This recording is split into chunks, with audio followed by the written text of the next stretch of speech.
महानगरपालिकेत नव्याने समावेश झालेल्या 11 गावांच्या होणाऱ्या निवडणुकीत शिवसेना विजयाचा भगवा फडकवल्याशिवाय राहणार नाही, असा विश्वास शिवसेना पुणे उपजिल्हा प्रमुख उल्हास शेवाळे यांनी रोखठोक महाराष्ट्राला दिलेल्या मुलाखतीत व्यक्त केला। यावेळी बोलताना उल्हास शेवाळे यांनी सांगितले, 11 गावांचा एक प्रभाग अशी अन्यायकारक प्रभाग रचना जरी असली तरी शिवसेनेने पुणे शहरालगत असणाऱ्या या गावांमधील नागरिक प्रश्न सुटण्याकरिता सातत्याने संघर्ष केलेला आहे। रस्ते, पाणी, कचरा डेपो, स्वच्छता, आरोग्य या संदर्भात ग्रामस्थांना भेडसावणाऱ्या समस्या सुटण्याकरिता मतदार आज शिवसेनेच्या पाठीशी आहेत।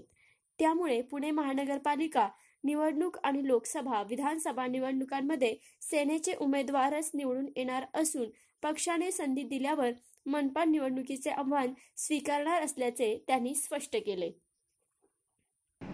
नमस्कार, आज आपण अशा व्यक्तिमत्वाला भेटण्याकरता आलेलो आहोत की समाजात ज्यांची ओळख आहे, मनानं दिलदार, दिसायला रुबाबदार, कामात खबरदार, वागण्यात जबाबदार आणि शिवसेनेचं हे नेतृत्व शानदार, अर्थात उल्हास तात्या शेवाळे, उरळी देवाची गावाचे कार्यक्षम सरपंच आणि शिवसेनेचे उपजिल्हा प्रमुख म्हणून ते कार्यरत आहेत।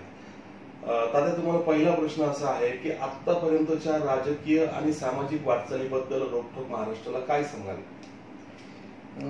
रोखठोक महाराष्ट्राला जर सांगायचं म्हटलं तर मी अत्यंत गरीब कुटुंबातून, शेतकरी कुटुंबातून या ठिकाणी माझ्या कार्याला सुरुवात केली।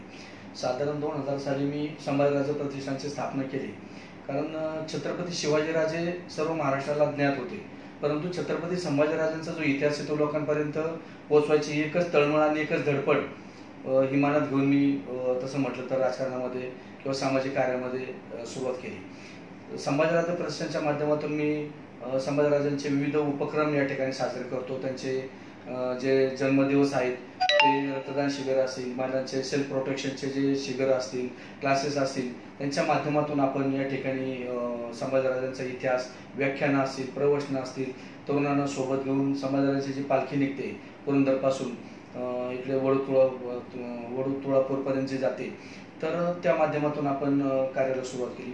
त्याच्यानंतर मग तरुण वर्ग एकत्र केला आणि सर्वांना सोबत घेऊन संभाजीराजांचं कार्य फक्त देवाच्या उरुळी किंवा हवेली किंवा पुणे जिल्ह्यापुरतं मर्यादित न ठेवता जे आत्महत्याग्रस्त शेतकरी आहेत, म्हणजे बीड, बार्शी, लातूर, उस्मानाबाद असेल, नगर असेल, त्या ठिकाणचे जे शेतकरी बांधवांची जी मुलं आहेत की ज्यांना जे शिक्षणापासून वंचित आहेत, त्या विद्यार्थ्यांसाठी शैक्षणिक साहित्यांचं आपण वाटप केलेलं आहे। तिकडचे काही मुलं आपण दत्तक घेतली की ज्यांना आई वडिलांचा आधार नाही किंवा जे ऊसतोड कामगार आहेत, त्या ऊसतोड पाड्यावरती मी स्वतः जाऊन तिथे 1-2 दिवस मुक्काम केला, तिकडची परिस्थिती समजून घेतली, तिथल्या मुलांशी थोडंसं संवाद साधला, तिथल्या मुलांच्या लोकांच्या गरजा काय आहेत त्या थोड्याशा समजून घेतल्या आणि तिथल्या मुलांना आपण शैक्षणिक साहित्यांचं वेळोवेळी वाटप करतोय। तो उपक्रम माझा गेल्या कित्येक वर्षापासून अखंडपणे चालू आहे। तर माझ्या या कार्याची पावती म्हणून गावातील माझे काही सहकारी तरुण असतील त्यांनी मला ग्रामपंचायतमध्ये निवडणूक लढवण्याचं त्या ठिकाणी प्रवृत्त केलं आणि सांगितलं की बाबा तुमचं सामाजिक कार्य तर याला कुठेतरी थोडीशी राजकीय जोड असणं गरजेचं आहे।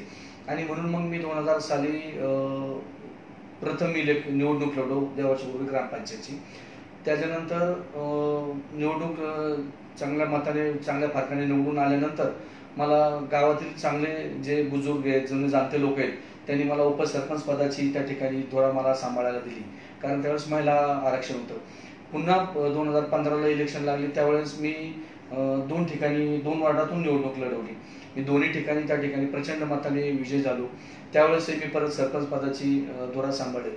असं करत करत एक टप्प्याने गावाचा अभ्यास, गावच्या अडीअडचणी, जे भौगोलिक इकडचे काय अडचणी आहेत, विशेषतः कचरा डेपोचे प्रश्न असेल, वाहतुकीचे प्रश्न असतील, पाण्याचे प्रश्न असतील, शेतकऱ्यांचे बंधाऱ्यांचे प्रश्न असतील, अशा विविध प्रश्नांना मी डायरेक्ट हात घातलेला आहे। विविध आंदोलनं त्या माध्यमातून केली। याच्यासोबतच मग शिवसेना संघटनेमध्ये मी 100% कार्यरत झालो। माननीय विजयबापू शिवतारे यांनी माझ्या कार्याची पावती म्हणून मला नंतर उपजिल्हा प्रमुख या पदावरती त्यांनी मला विराजमान केलं आणि आता उपजिल्हा प्रमुख म्हणून मी संपूर्ण मतदारसंघामध्ये संघटना बांधण्याचं बऱ्यापैकी चांगलं काम करतोय. विजय बापूंना या खालच्या भागातून सुरुवातीपासूनच ताकद चांगली होती आणि त्या ताकदीमध्ये आणखीन भर पाडण्यासाठी मी विविध गटातील जे शिवसैनिक आहेत, विविध जाती धर्माचे जे तरुण कार्यकर्ते जे संघटनेपासून थोडेसे बाजूला होते, बाळासाहेबांच्या विचारांपासून जे थोडेसे बाळासाहेबांच्या नंतर जे दुरावले होते, त्या सगळ्या घटकांना आता एकत्र करून त्या माध्यमातून आता शिवसेनेचं आपण मोठ्या प्रमाणात या ठिकाणी काम चालू केलेलं आहे. त्याच्यातून आम्ही एक मोठा माननीय उद्योग मंत्र्यांच्या माध्यमातून या ठिकाणी आम्ही सोन्यामंगल कार्यालयामध्ये एक रोजगार मेळावा घेतला, ज्या ठिकाणी कमीत कमी 1860 लोकांना आम्ही ऑन द स्पॉट जागेवरती नोकऱ्या दिलेल्या आहेत. त्याच्यामुळे तरुण वर्गाची शिवसेनेकडे पाहिजे जी भूमिका आहे ती एक विश्वासू वृत्तीने पाहिलं जातं. विविध आंदोलनांमध्ये संपूर्ण तरुण आमच्या सोबत सक्रिय राहतो. माझ्या मते आजच विधानसभेमध्ये तो प्रश्न चर्चेला येतोय आणि मराठा समाजासाठी त्या ठिकाणी आरक्षण जाहीर केलं जाते. तर अशा विविध स्तरावरती कामं करत असताना माननीय विजय बापू शिवतारे माझ्यासोबत असतात, सत्यन उबेद आमचे संपर्क प्रमुख, शहर संपर्क प्रमुख बाळासाहेब बेगडे, बाळासाहेब कदम आहेत ते आमच्या सोबत असतात, माननीय माधव बाबर असतील ते सुद्धा सोबत असतात. शिवसेनेची ओळख तसं म्हटलं गेलं तर एक आक्रमक पक्ष म्हणूनच ओळख आहे. परंतु आता जे मध्यंतरी संपूर्ण राज्यामध्ये जे मराठा मोर्चाचे आंदोलन किंवा जे मेळावे निघाले, मोर्चे निघाले, त्या मोर्चांमध्ये संपूर्ण शिवसेनेला जे आम्ही शिवसेनेने जे योगदान दिले ते अतिशय शांततेच्या मार्गाने आम्ही या ठिकाणी मोर्चे काढलेले आहेत. स्थानिक ठिकाणी आम्ही हवेली बंदचं आव्हान केलं. ते आव्हान करताना सुद्धा संपूर्ण पोलीस प्रशासनाला आम्ही विश्वासात घेऊन या ठिकाणी अतिशय शांततेच्या मार्गाने मोर्चे काढलेले आहेत. हे सर्व करत असताना आम्हाला नक्कीच आमचे राज्यमंत्री माननीय विजय बापू शिवतारे यांचं मोलाचं मार्गदर्शन आम्हाला मिळत असतं. त्यांनी सुद्धा त्यांच्या जे राज्यमंत्री पदाचा जो पदभार आहे त्या पदाला साजेसं असं या ठिकाणी करोडो रुपयांची विकास कामं केलेली आहेत.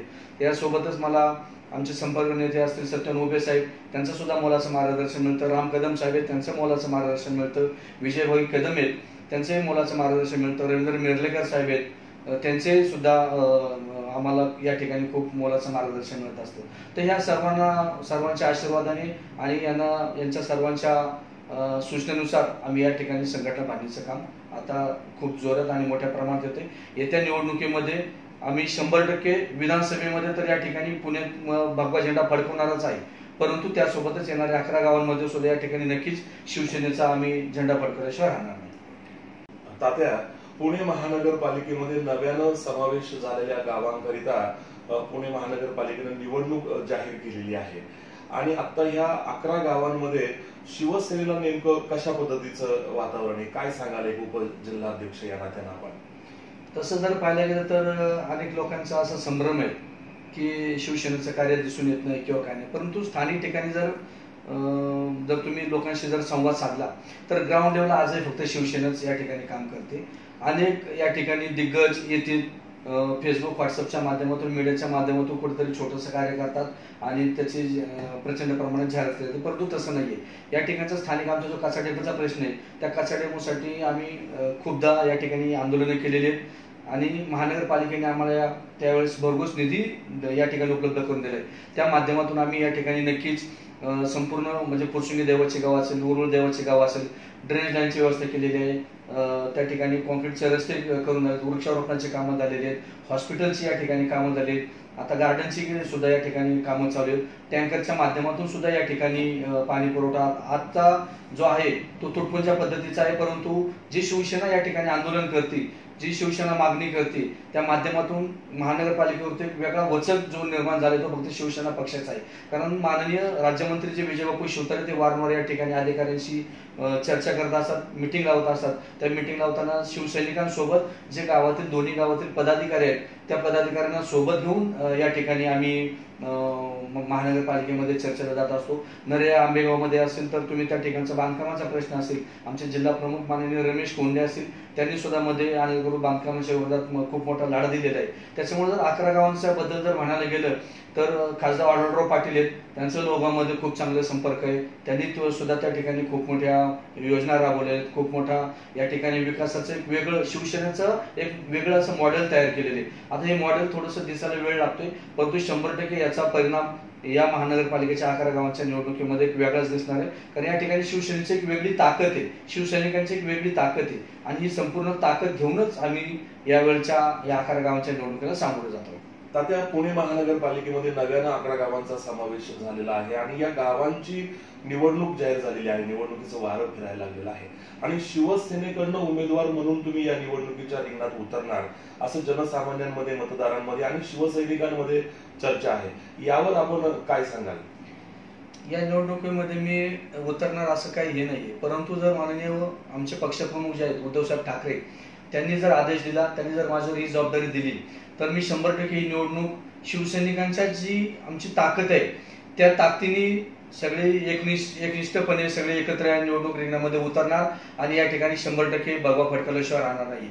तर मला अभिमान आहे ऍक्च्युली याच गोष्टीचा की माझ्याकडे एक या ठिकाणी शिवसेनेचा उमेदवार म्हणून पाहिलं जाते. तर ही खूप मोठी म्हणजे माझ्यासाठी तर आनंदाची गोष्टच आहे. मी विविध संघटनांच्या माध्यमातून, विविध आंदोलनांच्या माध्यमातून आतापर्यंत या परिसरामध्ये कार्यरत राहिलेलो आहे. संघटनेची बांधणी या ठिकाणी मी उपजिल्हा प्रमुख झाल्यापासून या ठिकाणी मी नक्कीच शिवसेना संघटनेची बांधणी या ठिकाणी केलेली आहे. माननीय विजयबापूंच्या सोबत मी या ठिकाणी राहून विविध विकास कामांच्या बद्दल प्लॅनिंग करत असतो, त्याच्या चर्चा करत असतो. माननीय बापूंना संपूर्ण महाराष्ट्राचा जरी या ठिकाणी दौरा करायचा असतो किंवा वेळ नसतो तरी त्यांनी त्यांच्या ज्या योजना त्या योजनांचा मी या ठिकाणी पाठपुरावा करत असतो. त्या पाठपुरावा करत असताना माझा नक्कीच जनसामान्यांशी संपर्क येत असतो. विविध महापुरुषांच्या जयंत्या मी या ठिकाणी त्या समाजाच्या कार्यकर्त्यांना सोबत घेऊन करत असतो. नवरात्री उत्सव असेल, गणपती उत्सव असेल, आंबेडकर जयंती असेल, अण्णाभाऊ साठे जयंती असेल, महात्मा फुले जयंती असेल, तर त्या समाजाच्या बरोबर माझं वैयक्तिक असे चांगले संबंध आहेत. कार्यकर्ता माझ्याकडे एक मित्र म्हणून पाहिला जातो. म्हणजे कुठल्याही कार्यकर्त्याचा माझ्यामध्ये वयाचा कुठलाही दुजाभाव नाही. कुठली माता भगिनी असेल तिच्या समस्या ती मला अगदी माझ्या मुलाप्रमाणे म्हणून मला माझ्याकडे त्या समस्या सांगतात. काही भगिनी मला भाऊ मानतात, भावाप्रमाणे मला त्यांच्या समस्या सांगतात आणि त्यांच्यासाठी मी दिवस रात्र या ठिकाणी झटत असतो. या भागामध्ये संपूर्ण तुम्ही जर आज पाहिलं उरुळ देवाची फुरसुंगी परिसरामध्ये, शाहवाडीमध्ये, तर एवढी मोठी विकास कामं मी गेल्या 10 वर्षामध्ये पूर्ण केली. तर लोकांच्या माझ्याकडून वेगळ्या अपेक्षा आहेत आणि ह्या जर मला जर खरंच जर शिवसेना पक्षाने जर या ठिकाणी उमेदवारी दिली तर शिवसेना तर मी या ठिकाणी भगवा फडकवणारच. परंतु ज्या अपेक्षा आहेत लोकांच्या अपेक्षा त्या 100% फक्त मीच पूर्ण करू शकतो. एवढे मी या ठिकाणी आज आपल्या चॅनलच्या माध्यमातून लोकांना या ठिकाणी संदेश देऊ शकतो.